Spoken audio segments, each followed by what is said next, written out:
आज हम पढ़ने जा रहे हैं समास। समास क्या होते हैं, ठीक है। समास, समास का अर्थ होता है संक्षिप्त करना। संक्षिप्त करना मतलब छोटा करके लिखना, अर्थात संक्षेप में अपनी बात को कहना। दो या दो से अधिक शब्दों से मिलकर बने सार्थक और नवीन शब्दों को समास कहा जाता है। जैसे न्याय का आल्य, इसमें दो से तीन शब्द हैं, लेकिन इसके लिए हम एक छोटा सा शब्द यूज करते हैं, प्रयोग में करते हैं। जैसे न्यायालय, न्याय का आल्य क्या हो गया, न्यायालय, ठीक है। उसके बाद समस्त पद। समस्त पद क्या होते हैं? समस्त पद विभिन्न शब्दों के समूह को संक्षिप्त करके बना शब्द समस्त पद कहलाता है। जैसे हमने न्याय का आल्य न्यायालय लिखा, तो न्यायालय यहाँ पर क्या हुआ, समस्त पद हुआ हमारा, ठीक है। और समास विग्रह क्या होता है, जब हम इसी को तोड़कर लिखते हैं, ठीक है ना। जब हम समस्त पद को हम सामासिक पद भी कहते हैं, ठीक है ना। इसमें कंफ्यूज मत होना कि सामासिक पद और समस्त पद क्या है, दोनों अलग अलग है, नहीं, दोनों एक ही हैं। समस्त पद को हम सामासिक पद भी कहते हैं। तो जब हम इन को तोड़कर लिखते हैं, अलग करके लिखते हैं, तब हमारा क्या बन जाता है, समास विग्रह। जैसे इसमें एक उदाहरण दिया गया है, कला प्रवीण। कला प्रवीण को अगर हम विग्रह करके लिखेंगे तो हम क्या लिखेंगे, कला में प्रवीण, ठीक है। उसके बाद पूर्व पद और उत्तर पद। अब इसमें जो समास होते हैं, इसमें दो पद होते हैं। पहले पद को हम पूर्व पद कहते हैं और दूसरे को हम उत्तर पद कहते हैं। जैसे चंद्रोदय में चंद्र, चंद्रोदय में चंद्र पूर्व पद है और उदय उत्तर पद है, ठीक है। समास के भेद, समास के कितने भेद होते हैं, 6 भेद होते हैं, ठीक है। समास के कितने भेद होते हैं, 6 भेद होते हैं। तत्पुरुष समास, है ना, तत्पुरुष समास, कर्मधारय समास, बहुव्रीहि समास, अव्ययी भाव समास, द्वंद्व समास और द्विगु समास, ठीक है।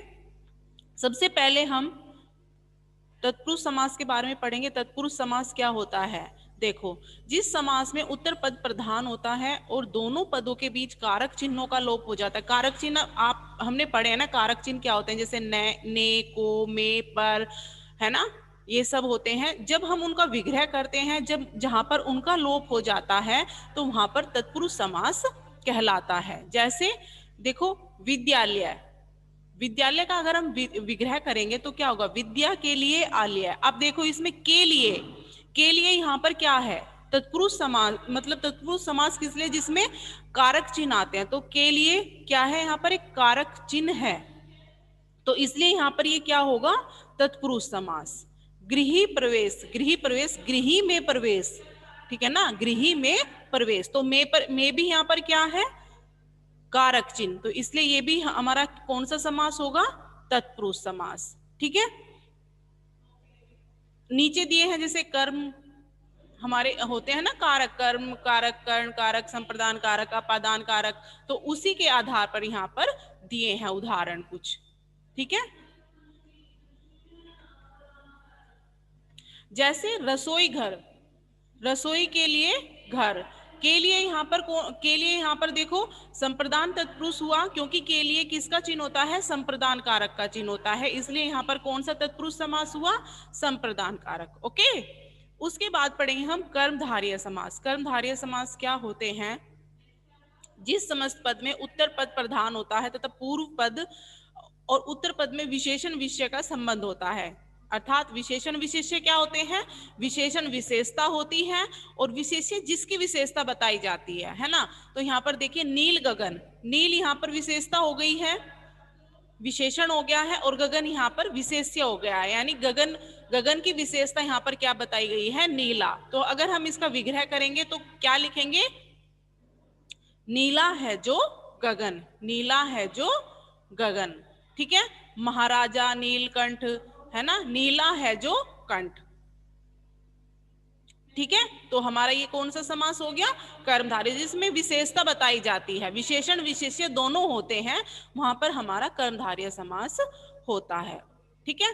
उसके बाद द्विगु, द्विगु में आपको पता ही है, जिसमें पूर्व पद जो होता है संख्यावाची होता है। जैसे पंचतंत्र, पंच का मतलब 5, ठीक है, 5 तंत्रों का समूह, तो यहाँ पर कौन सा समास हुआ, द्विगु, 12 मासा, 12 मासों का समूह, ठीक है। त्रिफला, 3 फलों का समूह या 3 फलों का समाहार। चौराहा, 4 राहों का समूह। तो यहाँ पर कौन सा समास हुआ? द्विगु। ओके। उसके बाद द्वंद्व। द्वंद्व समास क्या होते हैं? जहां पर द्वंद्व मतलब एक तो विलोम शब्द भी हम कह सकते हैं वहां पर होता है, जिस समास पद में दोनों ही पद प्रधान होते हैं विग्रह करने पर, और हमें लगता है कि वहां मतलब एवं लगता हो वह द्वंद्व समास कहलाता है। मतलब वहां पर एक तरह का विलोम भी होता है, जैसे रात दिन, है ना, रात और दिन, दूध दही, माता पिता, भला बुरा, है ना। तो वहां पर कौन सा समास होगा? द्वंद्व समास। अब आते हैं हम अव्ययी भाव समास पे। अव्ययी भाव समास क्या होते हैं? जिस समास में पहला पद अव्यय होता है। अव्यय, अव्यय को हम अविकारी भी बोलते हैं, ठीक है ना। अव्यय जिस उसे अव्ययी भाव समास कहते हैं। जैसे आजीवन, आजीवन, आजीवन, जीवन भर, ठीक है। प्रतिदिन, दिनों दिन, तो यहां पर कौन सा समास हुआ? अव्ययी भाव समास। बहुव्रीहि में क्या होता है? बहुव्रीहि में कोई पद प्रधान नहीं होता है। जब हम इनको किसी तीसरे पद के लिए मतलब संकेत करते हैं, मतलब ये दोनों पद मिलकर किसी तीसरे की ओर संकेत करते हैं। जैसे नीलकंठ, देखो नीलकंठ हमने कर्मधारय में भी पढ़ा है और हम बहुव्रीहि में भी पढ़ रहे हैं, और हम जिस आधार पर विग्रह करेंगे हम उसी आधार पर हम उसका समास लिखेंगे। अगर हमने लिखा है नीला है जो कंठ, तो हम वहां पे लिखेंगे कर्मधारय समास। अगर हमने लिखा है नीला है कंठ जिसका, मतलब किसी तीसरे के लिए निकाल रहे हैं, ठीक है। नीला है कंठ जिसका, तीसरे के लिए, तो वहां पर शिव, समझ में आ रहा है? तो वहां पर क्या हो? दश, दशानन, चतुर्भुज, मुरलीधर, ये सब किसी तीसरे के, अगर हम इनका विग्रह करेंगे तो ये तीसरे की ओर संकेत करते हैं। तो हमारा वहां पर कौन सा समास होगा? बहुव्रीहि समास। ठीक है, ये था हमारा समास। आई होप सभी को समझ में आया होगा। ओके।